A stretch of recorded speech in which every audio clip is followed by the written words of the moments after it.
Hi everyone. All right, welcome to video number 2, part 2 of Piaget and cognitive development. Hope you're having a great weekend. So we have concrete operational stage.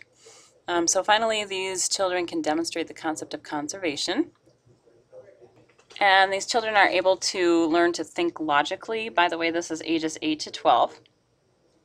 So logically, if you think about it, that's like putting the pieces of the puzzle together. If this, then that. However, the child really isn't able to think about abstract concepts. Some examples are like just parallel lines or even God or something major abstract like calculus. So here's a video demonstrating this stage. If you hit a glass with a hammer, the glass will break. And then this one says, Don hit a glass with a hammer. So what happened to the glass? It broke. It broke. Why did it break? Because the hammer's hard. If you hit a glass with a feather, the glass will break. No, it won't. And this is the second rule. Don hit a glass with a feather. What happened to the glass? Nothing. Nothing happened. Why didn't anything happen? Because the feather's soft.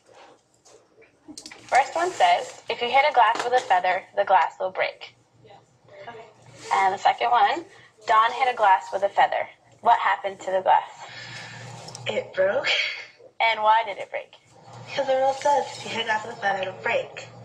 Because if you hit a glass with a feather, it broke. And here's another example for you. So the concept of conservation is developed. And then finally, there's the former operational stage. So this is around the age of 12 that reasoning ability expands from concrete thinking to abstract thinking. You could say that some of this, there's kind of overlap because 7-year-olds can solve the problem here below. Now, Piaget said that not all of us actually reach this stage. This is the stage of abstract reasoning. We can manipulate objects in our minds without actually seeing them, and we can test out our hypotheses through trial and error. And this whole concept of metacognition, that's thinking about your thinking, these are very, very high levels of thinking. So these are some very abstract concepts. What would the world be like with no light? What does God look like? What way do you best learn? Think about that with some of your friends or some people that you are in the same class with. You probably know someone who really isn't to this stage yet. They cannot see the gray. They cannot imagine the abstract. Life is still very black and white to them. Rules are very, very clear and very, very important. So we have to talk about some overall criticisms of Piaget. Some people, like I said earlier, say that he underestimates the abilities of children. With some of his testing, especially those earlier stages, he really required the use of language in his testing techniques, and some children advance way more quickly in language than he ever hypothesized. So it's possible our cognitive skills don't really develop in stages, but maybe they're continuous through our lifetimes, and that's this information processing model. This says that children do not learn in these clear stages, but it's rather this gradual, continuous growth. And if you look at attention span, that grows gradually over time. So here's another slide just reiterating what I stated.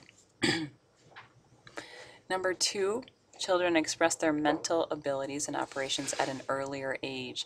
And the key here with testing is finding other ways to test how they're expressing their abilities. Because depending on language is often flawed. Language is not very clear, especially in the ages of 2 to 5. Formal logic, part 3 here, is a smaller part of cognition. So Piaget really emphasized logic, but cognition is a very large field, and there's a lot of pieces of cognition. Formal logic is just one little piece. And another thing, when you think about those types of testing situations, think about the typical 2-year-old and 4-year-old that you know. They're kind of wiggly. They kind of lose interest quickly. So it's very, very difficult to design a test that can really show their abilities without them getting bored. Now I'm going to move away from Piaget for a little bit. Most of his research is in child development, and we've got to talk about the cognitive development of the rest of your lifespan. So here's adolescence, cognitive development and adolescence, and it's really good to set forth this brain development understanding so that you can see how cognition develops. So go ahead and read that. And this is really review from last year. So neurons in the frontal cortex are growing that myelin. Remember, myelin, the myelin sheath is what goes around the axon part of the neuron. And myelination is that development of the thicker, fattier coating around the neuron, and that speeds up the nerve conduction. So the frontal cortex, remember, that's the one that's the slowest to develop. Right behind the limbic system's development. Limbic system, think emotional development. And during adolescence, there's the hormonal surges, and the limbic system may explain some of these occasional teen impulses, and the fact that here in the frontal cortex that reasoning portion of the brain really hasn't fully developed yet. So go ahead and read this to yourself. So this is a good description of how adolescents are developing in the cognitive. And here would be like the teenage example of developing that formal operational stage. So adolescents are able to judge good from evil, truth from justice, thinking about God in different ways. These are really great questions that cause you to think in this very abstract and deep ways. Now, adulthood is kind of difficult to define or describe, especially in terms of cognitive development, because many people say still that we really don't move beyond that formal operational stage. I mean, that is the top stage in adulthood, but just some things to note about adulthood. And then we move into old age and cognition in old age. Dementia, this is obviously from the biological perspective, but dementia, the risk of dementia increases with old age, and dementia is not really a normal part of growing old. It's just the risk increases. And we can define dementia here as mental erosion or mental disintegration. Another brain ailment that affects individuals as they get older, or the risk increases as they get older, is Alzheimer's disease. Now, people, myself included, assume that your cognitive abilities decline as you get older. We do actually remember some things quite well, especially like recent past events or events that happened a decade or two back, but recalling names becomes increasingly difficult. So this is quite interesting also. If you look at this diagram, recognition memory does not decline with age, even though maybe some of us might have assumed that it did. It's just the meaningless material that is declining more. Or meaningful material is recalled better.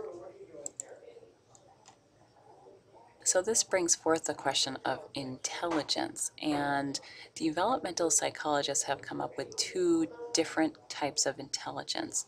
There's something called fluid intelligence, and this is the ability to reason speedily. And there's something called crystalline intelligence, and this is this accumulated knowledge and skills. Well, that quick reasoning, so the ability to solve a math problem really, really quickly, that's fluid intelligence, and that declines with age.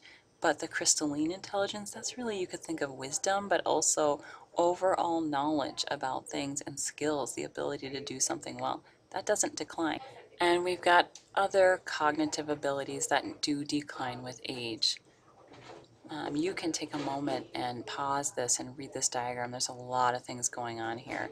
But what's really important, this is fascinating stuff, but what's really important is vocabulary and general knowledge continue to increase with age. And that's all I have for you. So have a great weekend. See you on Monday.